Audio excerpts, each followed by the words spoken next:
नमस्कार साथियों। आज हम लोग विजन की मैगजीन जून 2023 के पर्यावरण के एक टॉपिक पर बातचीत करेंगे। आज का टॉपिक है भारत में आपदा प्रबंधन, डिजास्टर मैनेजमेंट इन इंडिया। सुर्खियों में क्यों रहा? हाल ही में केंद्रीय गृह मंत्री ने देश में आपदा प्रबंधन के लिए 8,000 करोड़ रुपए से अधिक परिव्यय की 3 योजनाओं की घोषणा की। यह घोषणा राज्य और केंद्र शासित प्रदेश की प्रशासन के साथ संयोजित बैठक के दौरान शुरू की गई। इससे होगा क्या? भारत को आपदा रोधी और आपदा को सहने में सक्षम बनाने के लिए देश में आपदा जोखिम न्यूनीकरण प्रणाली को मजबूत करना है। ये 3 योजना कौन कौन सी 3 योजनाएं हैं? शहर में बाढ़ के खतरे को कम करने के लिए 2500 करोड़ रुपए की परियोजना चलाई गई है, जिसमें इसके सर्वाधिक जनसंख्या वाले 7 महानगरों जैसे मुंबई, चेन्नई, कोलकाता, हैदराबाद, अहमदाबाद और पुणे के लिए प्रारंभ की गई है। दूसरी योजना कौन सी है? दूसरी 825 करोड़ रुपए की राष्ट्रीय भूस्खलन जोखिम शमन परियोजना लाई गई है। इसमें 17 राज्य और केंद्र शासित प्रदेश के लिए आरंभ की गई है। नंबर 3 है अग्निशमन सेवा के विस्तार और आधुनिकीकरण के लिए 5,000 करोड़ रुपए की परियोजना शुरू की गई है। इसे सभी राज्यों के लिए आरंभ किया गया है। साथ ही मंत्रालय ने इस बात पर भी प्रकाश डाला है कि देश में आपदा प्रबंधन की दृष्टि में सुधार हुआ है। इस सुधार से पहले प्रतिक्रियावादी और राहत केंद्रित दृष्टिकोण की जगह समग्र और एकीकृत प्रबंधन दृष्टिकोण को अपनाने के कारण हुआ है। भारत में प्रतिक्रियावादी एवं राहत केंद्रित दृष्टिकोण में बदलाव के लिए उठाए गए कदम। आपदा प्रबंधन के लिए समग्र दृष्टिकोण। भारत सरकार ने पुनर्वास का और कार्रवाई के अलावा जमीनी स्तर पर आपदा की रोकथाम, शमन और तैयारी आधारित आपदा प्रबंधन पर भी ध्यान केंद्रित किया है। इसके लिए कदम उठाए गए हैं। शमन संबंधित गतिविधियों में राष्ट्रीय आपदा कोष और राज्य शमन कोष की स्थापना की गई है। रोकथाम संबंधित गतिविधियों की शुरुआत की गई है, जैसे बाढ़ की आशंका वाली 3 प्रमुख नदियों के किनारे वृक्षारोपण किया गया है। उन्नत अग्रिम चेतावनी प्रणाली विकसित की गई है। उदाहरण के लिए देखते हैं, भारत मौसम विज्ञान IMD वर्षा और बाढ़ के बारे में 5 दिन पहले पुनर्अनुमान जारी करता है। फंड का सक्रिय और अधिक आवंटन 2005 से 2015 और 2005 से 2014, 2014 से 2023 के बीच NDMF द्वारा जारी किए गए फंड में लगभग 3 गुना वृद्धि हुई है। लगभग 3 गुना वृद्धि हुई है। सूचना और संचार प्रौद्योगिकी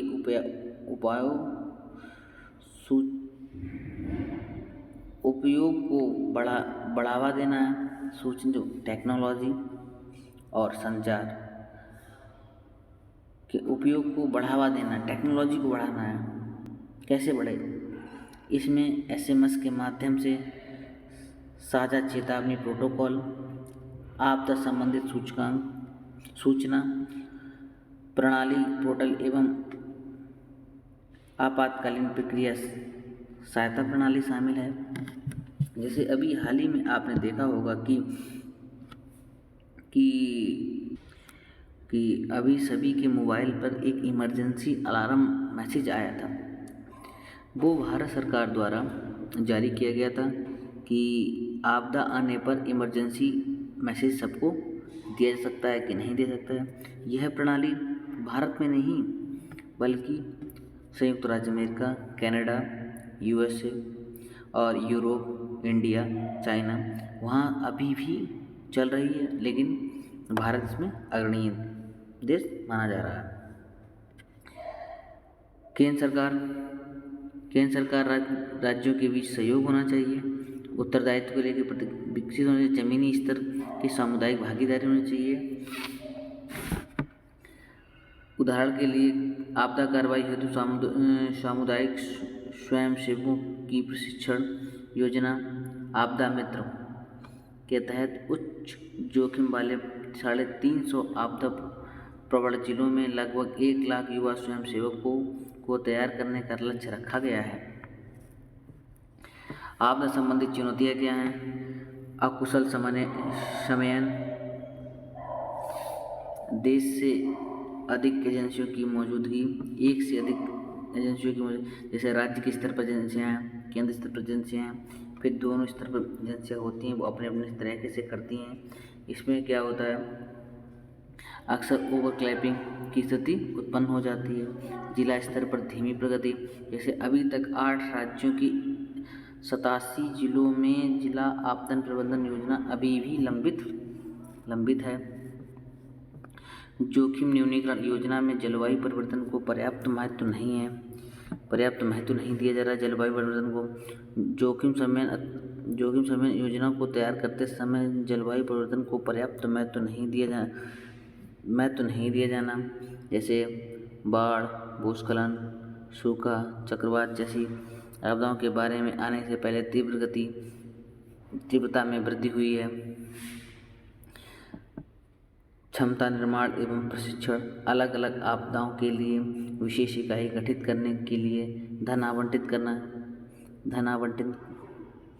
नहीं किया जा रहा है।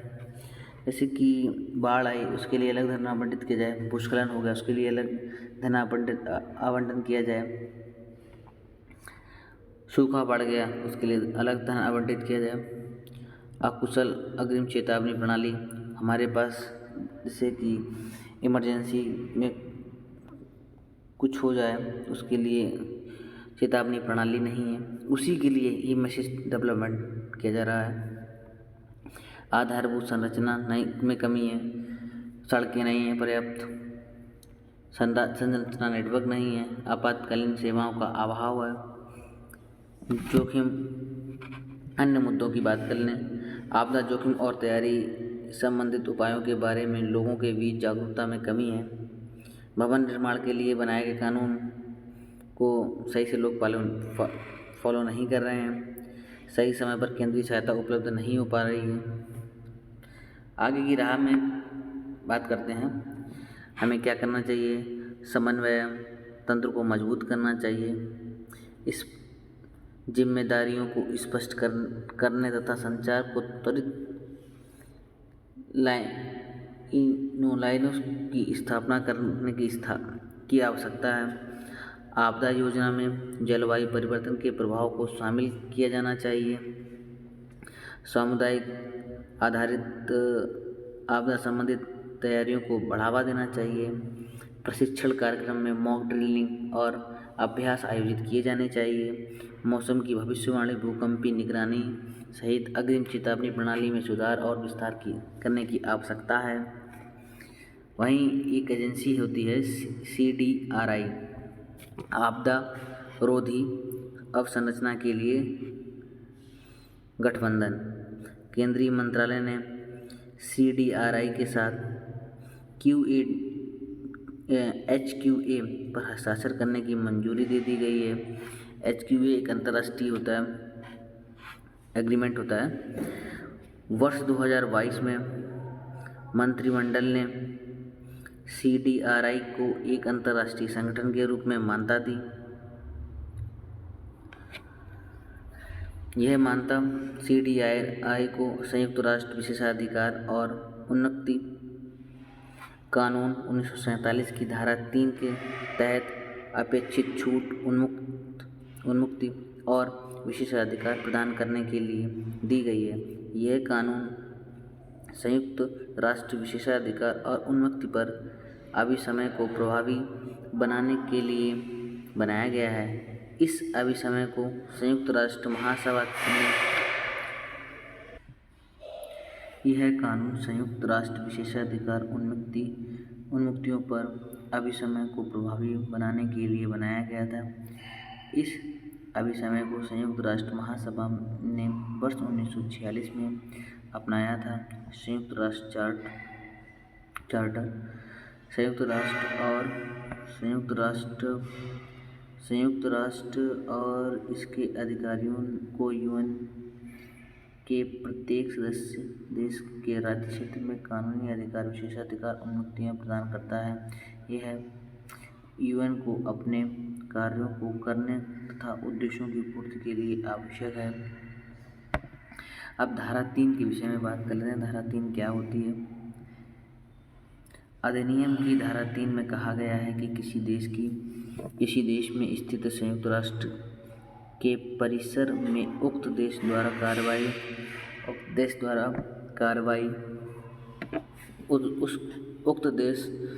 कार्यकारी, प्रशासनिक, न्यायिक, विधायिक कार्रवाई नहीं की जा सकती। भारत सरकार द्वारा HQA पर हस्ताक्षर करने से CDRI को एक स्वतंत्र एवं अंतर्राष्ट्रीय कानूनी सहायता के रूप में पहचान प्राप्त हो गई है। इससे यह वैश्विक स्तर पर अपने कार्यों को कुशलतापूर्वक और प्रभावी ढंग से संपन्न कर सकेगा। अंतर्राष्ट्रीय संगठन पर दर्जा मिलने से CDRI को निम्नलिखित अनुमतियाँ प्राप्त हो गई हैं, जैसे विशेषज्ञों की नियुक्ति करना और सदस्य देशों की विशेषज्ञों को भारत लाने की अनुमति प्राप्त हो गई है। फंड के इस्तेमाल व सदस्य देशों के अंशदान की अनुमति प्राप्त हो गई है। आपदा रोधी अवसंरचना विकसित करने में राष्ट्रों की सहायता के लिए अनुमति प्राप्त हो गई। तकनीकी विशेषज्ञता उपलब्ध कराने में अनुमति मिल गई है। अवसंरचना को मजबूत करने के लिए अंतर्राष्ट्रीय भागीदारी का लाभ उठाने की अनुमति प्राप्त हो गई है। हम लोगों ने CDRI एक संगठन के विषय में बात की थी। क्या है CDRI? देखते हैं।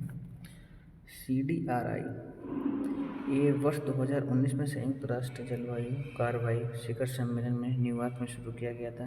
प्रधानमंत्री द्वारा शुरू किया गया था। इसे राष्ट्रीय सरकारों, संयुक्त राष्ट्र एजेंसियों, कार्यक्रमों, बहुपक्षीय बैंकों, निजी क्षेत्र व शैक्षणिक व ज्ञान आधारित संस्थानों की एक वैश्विक साझेदारी के रूप में आरंभ किया गया था। इसका उद्देश्य है जलवायु और आपदा जोखिमों का सामना करने के लिए अवसंरचना प्रणालियों के लचीलेपन को बढ़ावा देना, ताकि सतत विकास को सुनिश्चित किया जा सके। इसे सदस्य देश वर्तमान में 31 देश, 6 अंतर्राष्ट्रीय संगठन और निजी क्षेत्र 2 संगठन इसके सदस्य हैं। भारत भी इसका सदस्य है। अन्य महत्वपूर्ण जानकारी है आपदा जोखिम न्यूनीकरण के लिए सेडाई फ्रेमवर्क और पेरिस जलवायु समझौता के तालमेल में कार्य कर रहा है। आज की वीडियो में इतना ही। जल्दी मिलेंगे अगले टॉपिक के साथ। नमस्कार।